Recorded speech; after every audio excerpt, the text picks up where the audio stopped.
హరే హరే రామ హరే రామ రామ రామ హరే హరే. ఇంకా చిన్నగా మాత్రమే వినపడాలి, పక్కన వాళ్ళకి కూడా వినపడదు. హరే కృష్ణ కళ్ళు మూసుకుంటేనే బాగా ఉంటుంది. హరే కృష్ణ కృష్ణ కృష్ణ హరే హరే హరే రామ హరే రామ రామ రామ హరే హరే.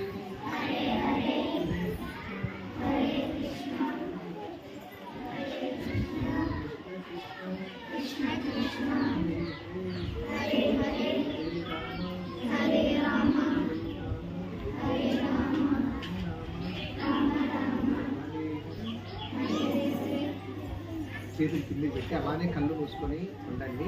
ఇప్పుడు నేను చెప్పే మాట ఇంకా బాగా వెళ్ళిపోతుంది.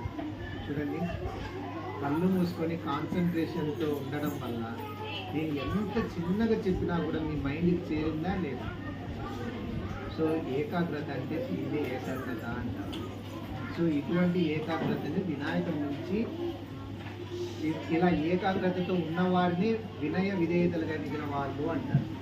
అలాంటి వినయ విధేయతలు కలిగిన వారి